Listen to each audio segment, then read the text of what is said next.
El gusto de recibir por aquí a la Defensora General de Mar del Plata, la doctora Celia Boeri. ¿Cómo le va, doctora? Buenas tardes, gracias por venir. Muy bien, buenas tardes. Bueno, ¿con mucho trabajo? Sí, la verdad que siempre tenemos mucho trabajo nosotros, pero es un trabajo muy interesante, así que con gusto. ¿Cómo es el trabajo de la Defensora General, digamos? ¿Qué es lo que hace concretamente? Bueno, las defensorías generales como, digamos, como una organización así un tanto piramidal, están en la provincia de Buenos Aires a partir de que se implementa el sistema acusatorio, o sea, digamos, prácticamente lo que va de este siglo, ¿no?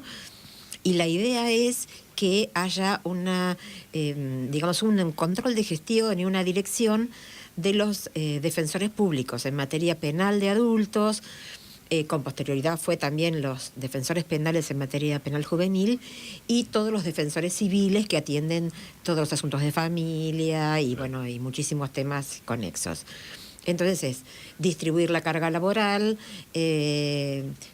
digamos, hacer unas líneas de política que tienen que ver con, cuando digo líneas políticas es tal vez, por ejemplo, para que se note más claro, ahora con la problemática de violencia de género tuvimos varios cambios en la organización, tanto en materia civil como también en materia penal.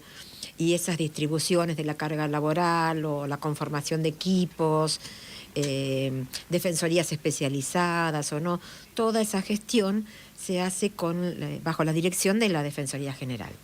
¿Y cuál es la problemática que va apareciendo? Digo, pues son muchos temas y muy complejos, digamos, Sí, ¿no? sí, sí. Digo, ¿qué es lo que más está preocupando en este momento? Digamos, lo que ha sido digamos, un desafío más reciente ha sido la organización para atender toda la problemática en materia de violencia familiar.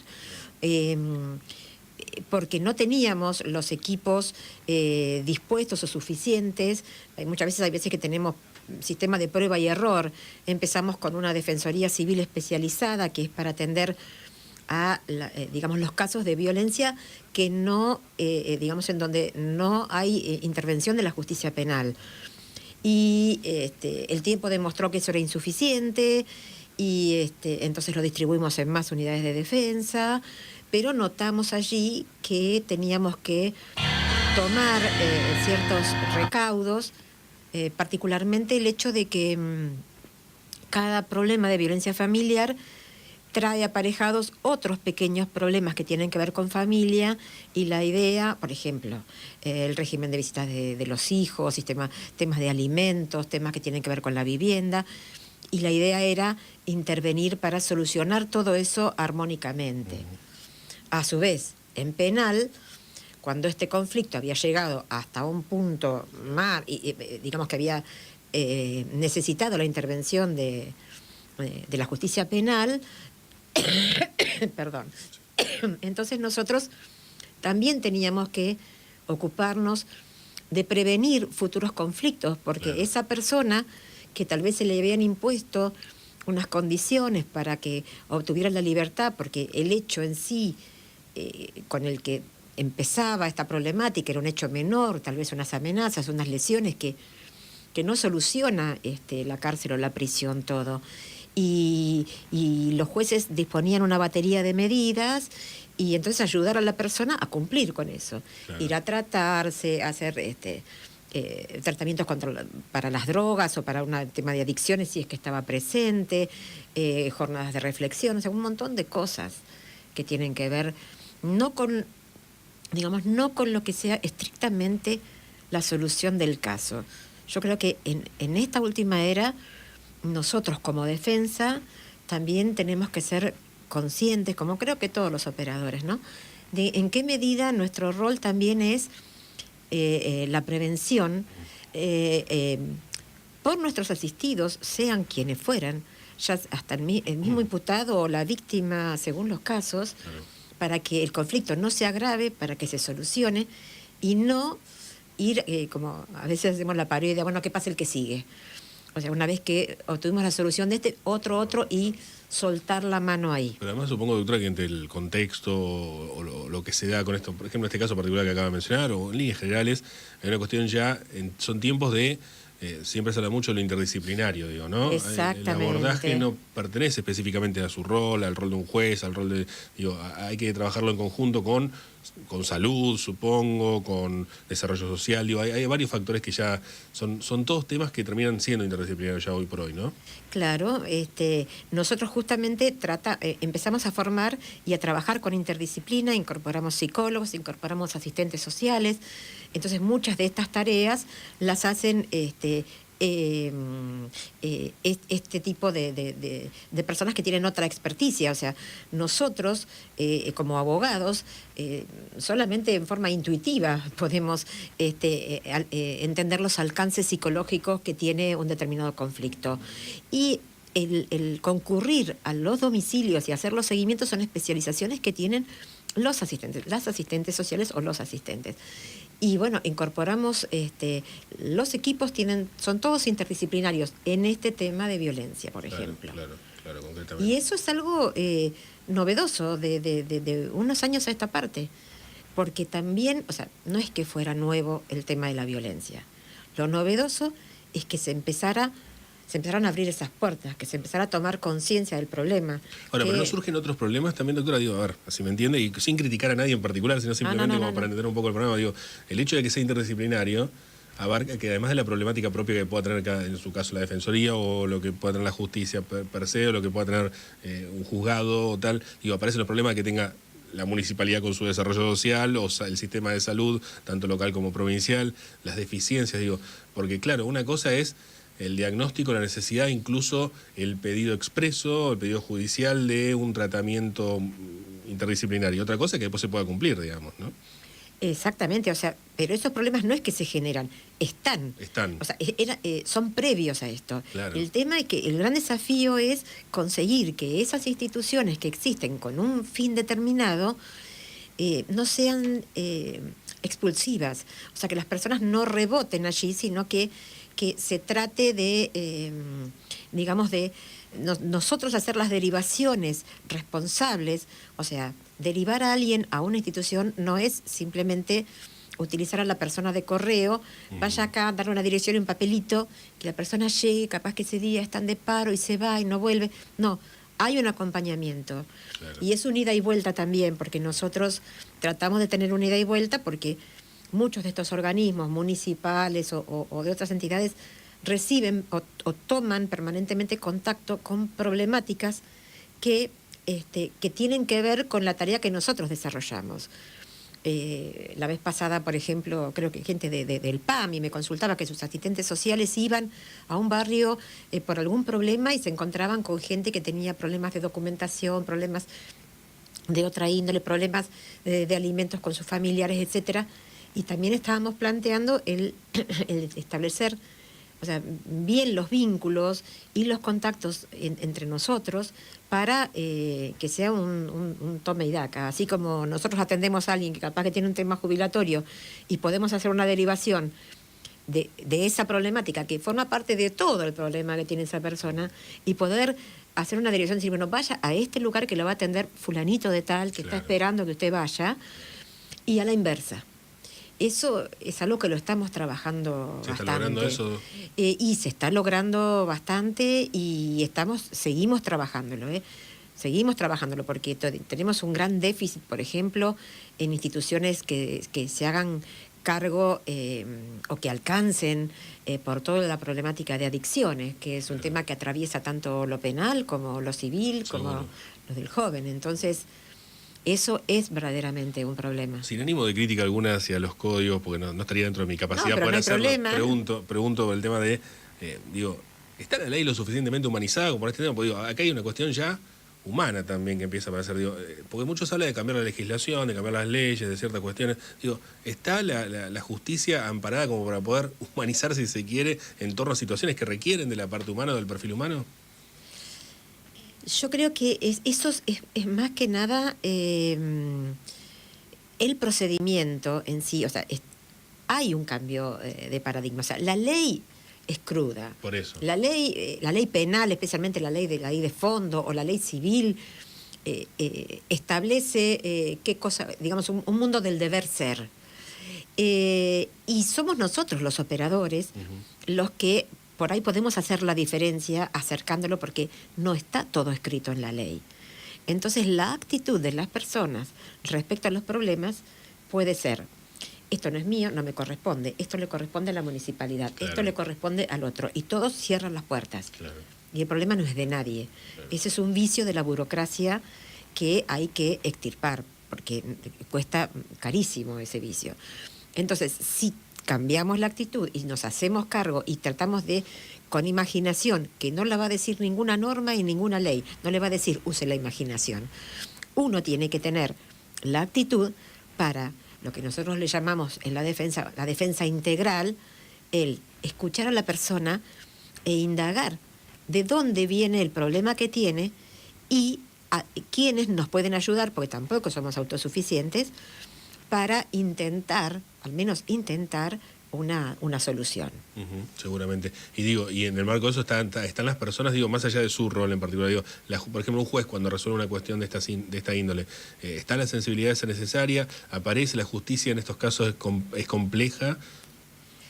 Bueno, no quiero no hay que ser demasiado tampoco, crítica, ¿no? no hay que generalizar, pero tampoco, o sea, el rol, como está visto el rol del juez, en realidad también tiene un poco las manos atadas.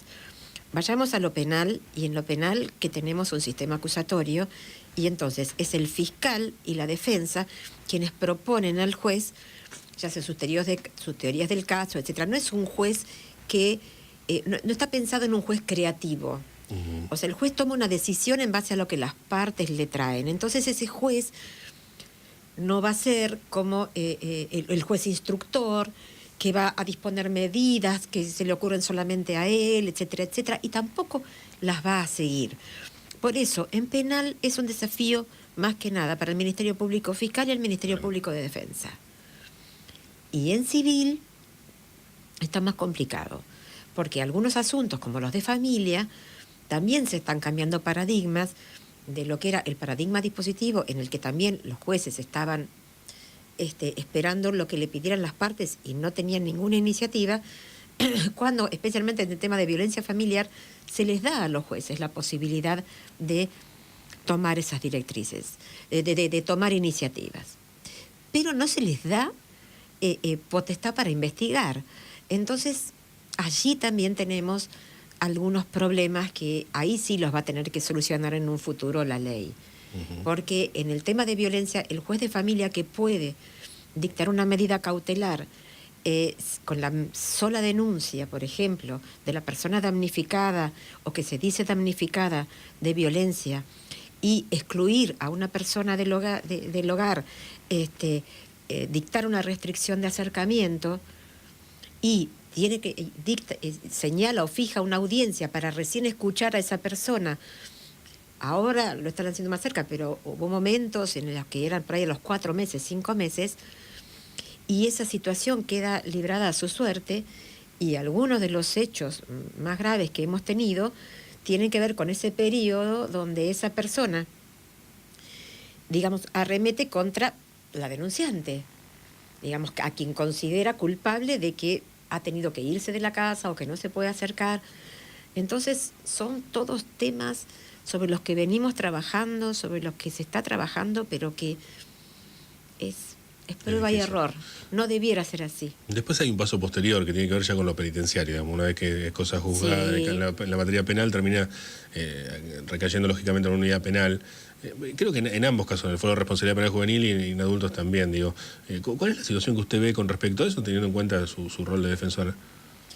Bueno, ahí también tenemos serios problemas, o sea, porque la cárcel no es lo que debiera ser, más allá de que en ese caso ni la mejor cárcel, tacita de plata, como se dice, ni esa cárcel a veces puede llegar a lograr los objetivos de reinserción social que están en la Constitución Nacional.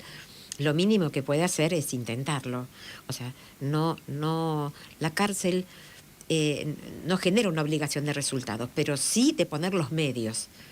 Entonces, si tiene que poner los medios, hay cosas que son muy elementales y muy básicas y que en la situación en que estamos pasando y en general en la provincia en este momento que tenemos un hacinamiento carcelario histórico, o sea, nunca hubo el hacinamiento carcelario que existe hoy. Afortunadamente en Mar del Plata es menor que el índice provincial y nosotros no tenemos detenidos en comisarías como hay en el conurbano, que tienen el 200% de hacinamiento en comisarías. Pero bueno, en ese ambiente, en ese contexto, es muy difícil trabajar sobre la reinserción social, si no imposible. Claro, claro. Y usted particularmente ha presentado algún tipo de recurso en la justicia, ¿no? Para cambiar esa situación. Muchos, o sea, en Mar del Plata, muchos y con buena recepción, porque afortunadamente y gracias a varios habeas corpus colectivos y correctivos, nosotros logramos que teniendo, digamos, el complejo penitenciario acá, que al menos los detenidos de Mar del Plata permanecieran en Mar del Plata, cosa de que pudieran comparecer ante los jueces, ante los que estaban procesados, o eventualmente mantuvieran el contacto con su familia, con sus defensores, estando en Mar del Plata, o sea, en Mar del Plata, en Batán, en el complejo Batán, cosa que no sucede en otros lados. Entonces hay veces en que hay un detenido de San Isidro que está en Sierra Chica, o que está San Isidro no tiene cárcel ni cerca, por ejemplo. Entonces están todos desparramados por toda la provincia. Eso, y no tener detenidos en seccionales, se logró con habeas corpus colectivos y correctivos. O sea, fueron distintas órdenes, se clausuraron las comisarías, quedaron en la alcaidía 44. Y bueno, y eso creó un sistema medianamente razonable que hoy el problema que tiene es que está colapsado por el número de detenidos. Todavía es una situación relativamente manejable, pero no permite trabajar todas estas problemáticas.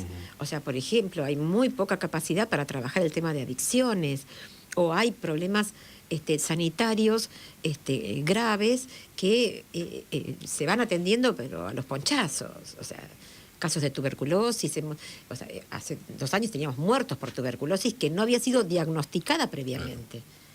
Entonces, ese es un tema muy delicado. Bueno, doctora, digo ya como también para concluir un poco y con cierto grado de preocupación lo digo, tenemos un problema en la prevención. Tenemos un problema en durante, una vez que el hecho ya está ocurrido, en el tema de justicia, de ver cómo encaminamos eso. Tenemos un problema en el post, digamos, una vez que ya están condenados, el tema penitenciario. ¿Cómo encaramos esta situación? Digo, ¿por dónde se va? ¿Hay solución, digo, en principio, para poder mejorar esto? Y en todo caso, lógicamente que la debe haber, y en todo caso, preguntar de cómo hay que trabajarlo esto para revertir una situación que es compleja de principio a fin.